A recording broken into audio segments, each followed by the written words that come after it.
Hello everyone, welcome back to the channel. Assessment year 24 और 25 की ITR की planning आप अभी से कर रहे हैं तो फाइनेंशियल ईयर 23 और 24 में जो भी आपने इनकम अपनी कमाई है, चाहे सैलरी से हो, हाउस प्रॉपर्टी से हो, बिजनेस प्रोफेशन से हो या अदर सोर्सेज की इनकम, इन सारे इनकम पे आपको अपना एक टैक्स का एस्टिमेट अभी से लगा लेना है। ऐसे में ये ज़रूरी हो जाता है कि आप एक टैक्स का कैलकुलेशन किस तरीके से आप करेंगे।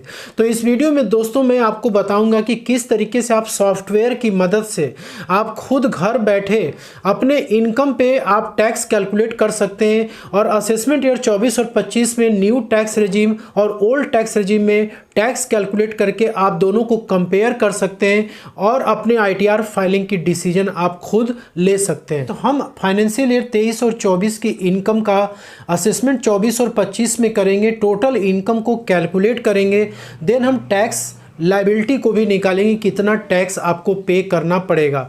इसके लिए दो सिचुएशन है। पहला सिचुएशन है कि यदि आप अपने आईटीआर को ड्यू डेट पे या ड्यू डेट के पहले फाइल करते हैं तो ओल्ड टैक्स रेजिम में कितना टोटल इनकम आपका कंसीडर किया जाएगा और न्यू टैक्स रेजिम में कितना कंसीडर किया जाएगा। इसके बाद इनकम कैलकुलेट होने के बाद ओल्ड टैक्स रेजिम में आपको कितना टैक्स देना होगा और न्यू टैक्स रेजिम में आपको कितना टैक्स पे करना पड़ेगा।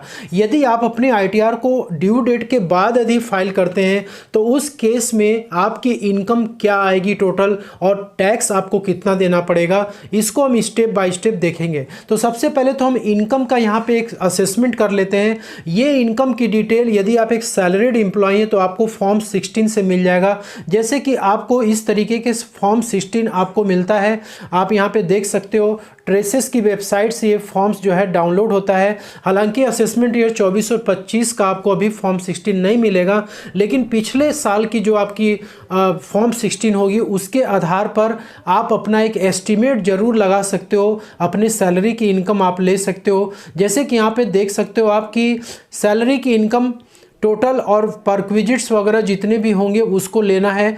देन जितने भी अलाउंसेस वगैरह हैं वो सारे अलाउंसेस इसमें ऐड हो जाएंगे।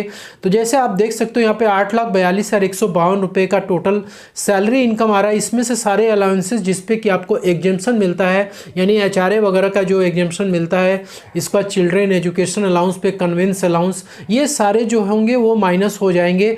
इसके बाद आपकी यहाँ पे नेट जो है टैक्सेबल इनकम सैलरी वाली वो यहाँ पे आ जाती है। इसमें से कोई अदर एग्जेम्पशन यदि है सेक्शन 10 का तो वो भी माइनस हो जाएगा। और यहाँ पे जो सैलरी आ रही है ये नेट सैलरी हमने यहाँ पे शीट में ले रखा है, ठीक है। ये जो ग्रॉस सैलरी आप देख रहे हो ये हमने सारे एग्जेम्पशन सारे अलाउंसेस को माइनस करने के बाद ले रखा है। तो आपको अपने फॉर्म 16 से जो नेट सैलरी आपकी आ रही है वो सैलरी आपको यहाँ पे लेनी है। इसके बाद आपको स्टैंडर्ड डिडक्शन 50,000 रुपये का स्टैंडर्ड डिडक्शन मिल जाता है। प्रोफेशनल टैक्स 2,500 रुपये वो आपको फॉर्म 16 से ही देखने को मिलेगा। जैसे कि आप यहाँ पे देख सकते हैं प्रोफेशनल टैक्स 2,500 रुपये ये हमने लिया हुआ है, ठीक है। तो ये हमारी सैलरी से इनकम हो गई। इसके बाद हम नीचे की तरफ आएंगे और यहाँ पे हाउस प्रॉपर्टी की इनकम हम कंसिडर करेंगे। हाउस प्रॉपर्टी से जो इनकम है वो दो तरीके की इनकम है। एक तो हो गया लेट आउट प्रॉपर्टी, यानी कि जो प्रॉपर्टी आपने किराए पे दे रखी है उससे आपको रेंटल इनकम हो रही है। 3,60,000 रुपये हमने यहाँ पे एग्जाम्पल के लिए लिया हुआ है। उस प्रॉपर्टी को बनाने के लिए आपने होम लोन ले रखा था, उस पर आप इंटरेस्ट पे कर रहे हो। लेट सपोज 1,20,000 रुपये आपका इंटरेस्ट पेमेंट हो रहा है। इसके बाद दूसरा जो टाइप है इनकम का वो है सेल्फ ऑक्यूपाइड प्रॉपर्टी। ऐसे केस में आपने उसको बनाने के लिए भी होम लोन ले रखा होगा, उस पर इंटरेस्ट वगैरह जो आप पे करते हो वो अमाउंट हमने यहाँ पे ले रखा है। इसके बाद कैपिटल गेन की इनकम यहाँ पे ले रखी है। यदि आपको म्यूचुअल फंड या शेयर मार्केट से यदि आपको शॉर्ट टर्म कैपिटल गेन हो रखा है तो वो हमने लिया है। लॉन्ग टर्म कैपिटल गेन हमने लिया हुआ है। इसके बाद अदर सोर्सेज की इनकम में हमने सेविंग बैंक की इंटरेस्ट 9,000 रुपये, फिक्स डिपॉजिट की इंटरेस्ट यहाँ पे ली हुई है। इसके बाद यहाँ पे डिडक्शन की यदि हम बात करें तो डिडक्शन में भी 80C से लेकर 80U तक में 80C का डिडक्शन जो जनरली लोग क्लेम करते हैं, LIC, PPF, NPS 1,50,000, 80D का हेल्थ इंश्योरेंस प्रीमियम का डिडक्शन, 80 TTA यानी सेविंग बैंक का इंटरेस्ट जो कि 10,000 रुपये तक का आपको छूट मिल जाता है। तो 9,000 रुपया वहाँ पे आपने अभी ऊपर देखा था, यहाँ पे 9,000 रुपये सेविंग बैंक का इंटरेस्ट मिल रहा है तो ये 9,000 रुपये का डिडक्शन वहाँ पे मिल जाएगा, ठीक है। तो ये हमारी टोटल जो डिडक्शन से इनकम है ये आपको क्या करना है, एक एक्सेल शीट में ये आपको एक एक्सेल शीट में प्रिपेयर कर लेना है फॉर्म 16 के आधार पर। इसके बाद यहाँ पे यदि आपको सॉफ्टवेयर के थ्रू कैलकुलेट करना है तो आपको इनकम टैक्स की वेबसाइट पे आना है। तो आपको incometax.gov.in की वेबसाइट पे आना है, इस पर आपको क्लिक करना है और जब आप नीचे की तरफ आएंगे तो यहाँ पे आपको इनकम टैक्स कैलकुलेटर का एक ऑप्शन दिख रहा होगा, इस पर आपको क्लिक कर देना है। जैसे आप इसको क्लिक करेंगे आपके स्क्रीन पे टैक्स कैलकुलेटर ओपन हो जाएगा। तो आपको बेसिक वाले कैलकुलेटर में नहीं जाना, आपको एडवांस्ड कैलकुलेटर में आना है और यहाँ पे देख सकते हैं आपको दो ऑप्शन मिल रहा है, एक वो मिल रहा है आपको ओल्ड टैक्स रिजीम का, दूसरा मिल रहा है न्यू टैक्स रिजीम का। तो सबसे पहले तो हम ओल्ड टैक्स रिजीम में कैलकुलेशन करेंगे, देन न्यू टैक्स रिजीम में कैलकुलेशन करेंगे। यहाँ पे आपको असेसमेंट ईयर 24 और 25 आपको यहाँ पे सेलेक्ट करना है। यहाँ पे कैटेगरी आपको सेलेक्ट करनी है, यदि आप इंडिविजुअल हैं तो इंडिविजुअल सेलेक्ट करेंगे, एचयूएफ हैं तो एचयूएफ सेलेक्ट करेंगे। तो हम यहाँ पे इंडिविजुअल सेलेक्ट करें, रेजिडेंशियल स्टेटस में हम रेजिडेंट रख रहे हैं और हमारी एज जो है यहाँ पे हम 60 ईयर्स के बिलो रख रहे हैं, ठीक है। इसके बाद आप नीचे की तरफ आएंगे तो यहाँ पे आपको सैलरी वाली जो इनकम है, सबसे पहले आपको यहाँ पे नेट सैलरी आपको यहाँ इनकम रिपोर्ट करनी है। तो नेट सैलरी में जैसे मैंने आपको यहाँ पे दिखाया था ऊपर में, ये 9 लाख रुपए की नेट सैलरी आपकी है, ये सैलरी वाली इनकम आपको यहाँ पे इंटर कर देनी है, ठीक है। इसके बाद आप यहाँ पे आएंगे और हाउस प्रॉपर्टी की इनकम में आपको यहाँ पे लेट आउट प्रॉपर्टी का जो भी रेंटल इनकम आपको हुआ है वो रेंटल इनकम आपको यहाँ पे इंटर कर देना है। तो रेंटल इनकम में जैसे यहाँ पे आप देख सकते थे 3,60,000 रुपये का रेंटल इनकम है, ये आपको यहाँ पे इंटर करना होगा।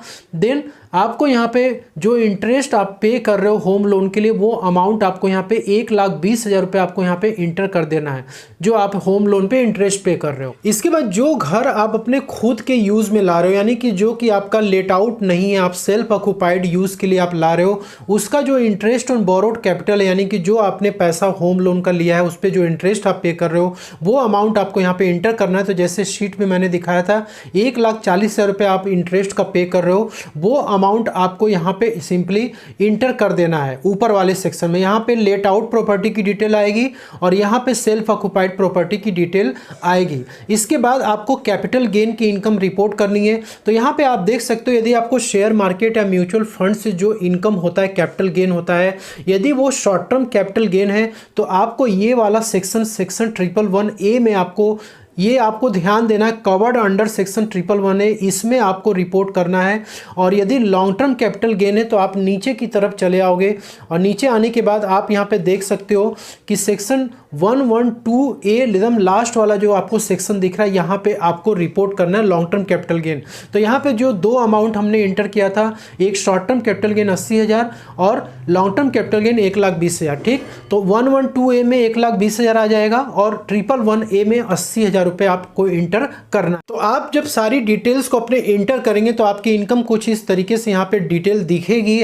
सैलरी की इनकम हाउस प्रॉपर्टी में 8,000 रुपये माइनस में चला गया, ये एडजस्टमेंट ये सॉफ्टवेयर खुद कर देता है। और उसके बाद कैपिटल गेन की इनकम, यदि आपको डिटेल देखनी है हाउस प्रॉपर्टी की तो आप यहाँ से क्लिक करके देख सकते हैं कैसे कैलकुलेशन किया गया है। अदर सोर्सेज की इनकम आ जाती है। इसके बाद नीचे की तरफ आएंगे तो आपको डिडक्शन यहाँ पे इंटर करना है। जैसे मैंने बताया था 80C से लेके 80U तक के जो डिडक्शन है, तो इसमें हमने LIC, PF और PPF का पूरा डिडक्शन 1.5 लाख रुपए हमने यहाँ पे अवेल कर लिया है। देन इसके बाद 19,500 का हमारा मेडिकल इंश्योरेंस प्रीमियम का अमाउंट था जो कि हमने यहाँ पे इंटर कर दिया है, ठीक है। ये डिडक्शन आप इंटर करेंगे। इसके बाद आपकी जो टोटल इनकम आएगी वो 10,55,500 रुपये आएगी। यहाँ पे आप देख सकते हैं हमने टोटल इनकम 10,55,500 नोट डाउन किया हुआ है। इस तरीके से आपको भी अपना नोट डाउन कर लेना है। देन इसके बाद इसमें से डिडक्शन माइनस हो जाएगा तो आपकी जो टैक्सेबल इनकम आएगी वो 8,86,000 आएगी, जो कि आपको यहाँ पर नीचे की तरफ आप देख सकते हैं, ठीक है।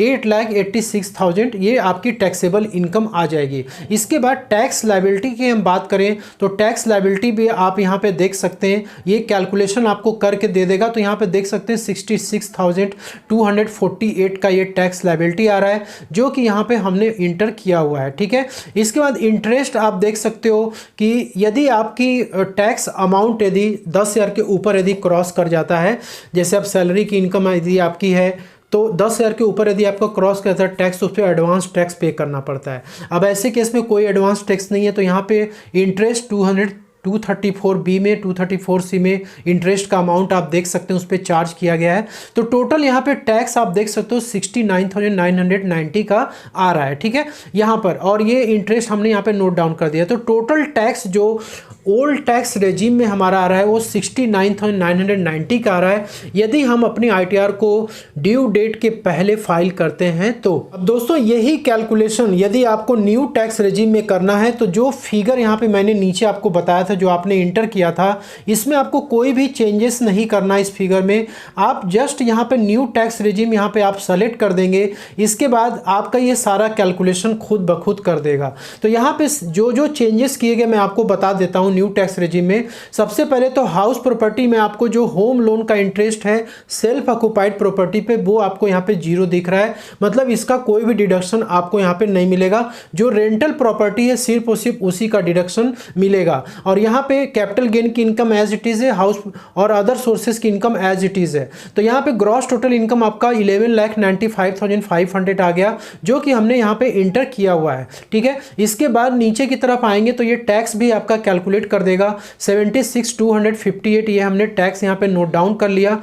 और जो एडवांस टैक्स पे नहीं किया गया उस पर इंटरेस्ट 4344 आ रहा है, उसको आप नोट कर लेंगे। टोटल टैक्स यहाँ पे 80,600 का आ रहा है, जो कि आप यहाँ पे देख सकते हैं 80,600, ठीक है। तो ओल्ड टैक्स रेजिम में और न्यू टैक्स रेजिम में आप देख रहे हैं कि यदि आप अपनी ITR को ड्यू डेट के पहले यानी कि 31 जुलाई 2024 जो नॉन ऑडिट केस के लिए ड्यू डेट है उसमें यदि आप फाइल करते हैं तो न्यू टैक्स रेजिम में आपका टैक्स ज़्यादा आ रहा है और ओल्ड टैक्स रेजिम में टैक्स क्या आ रहा है, कम आ रहा है। इसको देख करके आप डिसाइड कर सकते हैं, कैलकुलेट कर सकते हैं कि हमें कौन से रेजिम में अपनी ITR को फाइल करनी है। यदि आप अपनी ITR को ड्यू डेट के बाद यदि फाइल करते हैं, जैसे आपको मैं एक चीज़ यहाँ पे दिखाना चाहूँगा कि यदि आप अपनी ITR को ड्यू डेट के बाद यदि फाइल करते हैं तो आपको क्या करना पड़ेगा।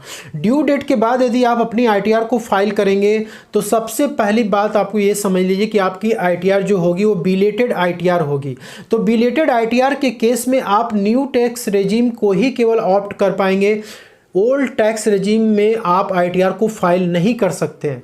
मतलब कि बाय डिफ़ॉल्ट आपका न्यू टैक्स रेजिम रहेगा, उसको ये रूल है उसका कि यदि आपको ओल्ड टैक्स रेजिम में ITR को फाइल करना है तो आप 31 जुलाई के पहले ही क्या करिए, ओल्ड टैक्स रेजिम को आपको ऑप्ट करना पड़ेगा। यदि ये ड्यू डेट निकल जाएगा तो आपको by default new tax regime में ही ITR फाइल करनी पड़ेगी। तो ये रूल आपको ध्यान में रखना है। ड्यू डेट के बाद जो ITR आप फाइल करेंगे वो न्यू टैक्स रेजिम में ही फाइल करेंगे आप। उसमें आपको ये सारा जो कैलकुलेशन है आपका सेम टू सेम रहने वाला है। सिर्फ और सिर्फ आपका यहाँ पे लेट फीस जो होगा, तो यहाँ पे आप देख सकते हो कि fees for late filing of return, अभी रिटर्न की फाइलिंग स्टार्ट नहीं हुई है इसलिए कैलकुलेटर भी आपको नहीं शो करेगा, ठीक है। तो यहाँ पर बस आपके जो इनकम है ये इनकम आपकी 7 लाख के ऊपर क्रॉस कर चुकी है। तो जैसे कि पहले क्या था कि आपका इनकम यदि 5 लाख के ऊपर क्रॉस करता था और आप बिलेटेड ITR को फाइल करते थे तो आपको 5,000 रुपये की लेट फीस लगती थी। वो लेट फीस आपको न्यू टैक्स रेजिम में भी आपको पे करनी पड़ेगी।